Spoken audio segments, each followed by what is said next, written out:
Good afternoon, guys. My name is Marines.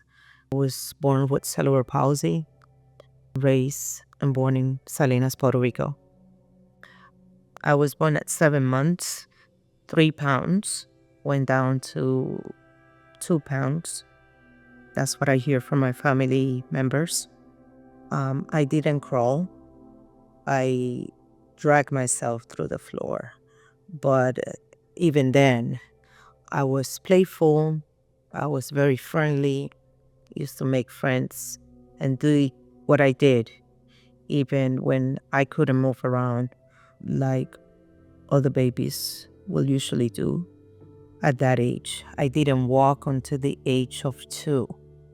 There was somebody sitting on the floor. My mother tells me that I grabbed her and I just kept going. So, and ever since, I have been unstoppable. I live pretty independent. Now with my age, I see that I have pain, so arthritis, but growing up, by the grace of God, I never experienced any pain, just my condition, cerebral palsy, which comes from lack of oxygen in your mother's womb. But many things could cause it can affect your walking, your thinking, your speaking, basically everything. I was blessed to have less of an impact. Um, my hands, as you can see, are pretty okay. I would say it's the strongest part of my body. I work out, I work, I went to school, I get married, I got my family. From my first marriage, I have a daughter and a son. My daughter is 28 and my son is 24. I was very determined ever since a very young age. The worst thing you could have said to me was, no, you can't do that, because then I wanted it to do it. My father always will say, don't run, you're going to fall. And that's what I did. I ran. He passed away. He's no longer with me physically, but he's in my heart 24/7. So yes, and that basically was my motivation to do things in life. Like going to school, I always had a lot of friends. Yes, I had those friends that, or not friends, but acquaintance that would make fun of me, but I didn't let that bother me. I pay no mind to that, because in my heart, to me, I was just normal as anyone else in the school. I always had a lot of friends. I did my Sweet 15. In Puerto Rico is the Sweet 15. I had my weddings. I married 3 times, but I never lost hope in love.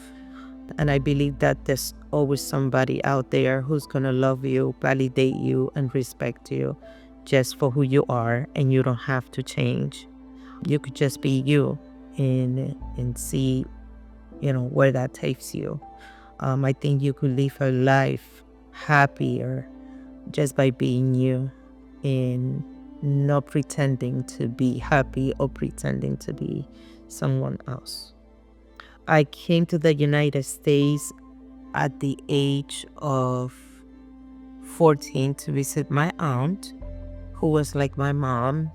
And then I went back and I told my parents, oh, I want to go live in the United States. I want to go to school and I want to have a profession in the United States and I want to learn English. And they said, okay, if you bring me good grades, you could go. And so I did. I went to high school for the last 2 years of high school. And then I moved to Massachusetts from Brooklyn, New York.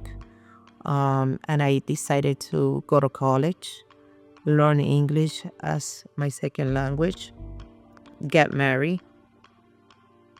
Very young age, at 18. Live my life. It wasn't easy. I struggled with domestic violence. I got out of it. I remarried after 22 years from my first marriage. Second marriage, the same. It didn't last. I continued to go to school. Through the middle of the divorce, I decided to go to my bachelor's. By then, I had my kids, so I wanted it to be an example for them. Life could be difficult, could be hard, but I didn't want them to give up on life. So I didn't, because I needed to be there for them. On my second marriage and divorce, the same thing. It was hard. I went through depression. It wasn't easy at all, but I still managed to say, I gotta get up and I gotta do better. So I did. Did I have support? Yes. I had very good friends. And also I have my faith that helped me through the process of this divorce, who was worse than the first one, actually, because then I felt like I didn't make it, like a failure in a way, but not really, but kind of, because who wants to get married and get divorced, right? But my faith, my friends carried me through this difficult time, in how my faith in God helped me see the light at the end of the tunnel and continue to go through it. So I decided to go through my master's, finished and graduated in 2017. Started working 3 jobs at the time. I became a medical assistant, phlebotomist, and I did that for 13 years. In the way of doing that, I went to school to become a therapist for mental health, which I'm actually doing currently as one of my main jobs. Was it easy? No. Is it possible? Yes. Giving up is not a word in my vocabulary. I have to try it, and if it doesn't work, then I'm trying something else. But I'm not gonna give up just quite easily. And it depends on the circumstances and all of that, right? So having my kids were pretty okay for my daughter. 9 months, not really a concern. Was able to deliver her at 9 months. For my son, I started having issues probably on the third month, 4 month, and went to bed rest. That wasn't easy for me because I took care of my kids myself. So being in bed all day, it was a little bit of a hard place for me to be, knowing that I wanted it to be running around my daughter and taking care of herself, me taking care of her. But for the life of my son, I needed to take care of myself by being in bed so I could take care of him. And he became full term and also 9 months and regular delivery as well. So I was happy to carry that out. Then after that, obviously, I used to take care of them myself, cooking, cleaning, giving them a bath, doing fun things with them. I drive, so let's see. I started driving at the age of 15 because a friend of mine was showing me how to drive. But when I came to the United States, my basically was the one that polished me into the driving. And thankfully, working independent woman, and I drive myself to places, and it's kind of fun to do that. I want to say by the age of 40s, I started experiencing arthritis pain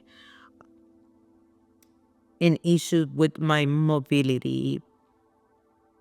It was noticeable, but not as much when I was young, because I will just bounce. If I fall, I will get right back, you know? So now with age, it's a little bit more of a challenge, but I still don't let that stop me.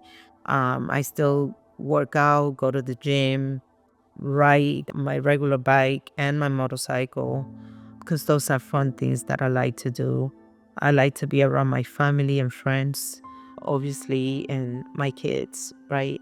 So I try to continue to be as mobile as possible, and that entires, you know, going to physical therapy when I have to, going to the gym, stretching, daily stretching, taking my vitamins, so taking my medication.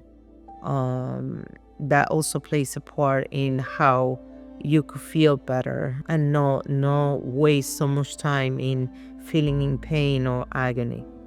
Arthritis runs in my family, so I know what to expect, but nevertheless, I want that to slow me down. So I'm going to do whatever it takes from my part to continue to be mobile and flexible, on more than anything strong. Cerebral palsy, if you don't take care of yourself, definitely is going to slow you down. You get weaker in your muscles, you lose muscles, you lose your strength, you lose your balance. So it's important I incorporate all these things in order to keep myself from hurting myself by falling, right?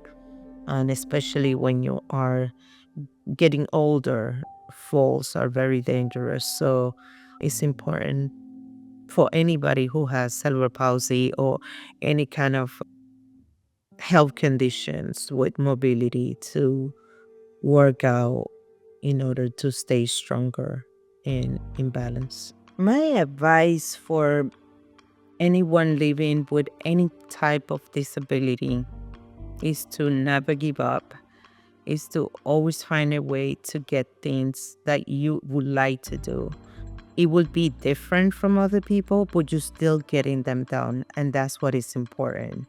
If, for example, I wanted to ride a bike and I didn't want the training wheels, so I used to take the bikes from my brothers and sisters and learn because it was a smaller bike. And then I was able to ride my regular bike without the training wheels. Things like that. It could be a challenge. It could be taking you longer to do them, but eventually you will get it done. And safety, obviously, you got to be safe, right? But don't give up. And I know there's going to be people that ignorance, it could be the age, right? They make fun of you, they may criticize you, and they may not treat you with respect, right? They may look at you like you got 10 heads because you're doing something that usually you shouldn't be doing, right? Like looking for a job, for example. Many times when I was younger, I went to look for a job. I applied to so many companies, and they would look at me like I had 10 heads. But I didn't let that stop me. I said, all right, so then I'm going to college and I'm going to get myself an education. And I'm pretty sure somebody will open that door. And I will continue to knock on doors until something gets opened for me. And I did. So if you are struggling, if you're dealing with any type of disability or mental health, I will say always reach out, look for help, and don't give up on your dreams. It will pay it off.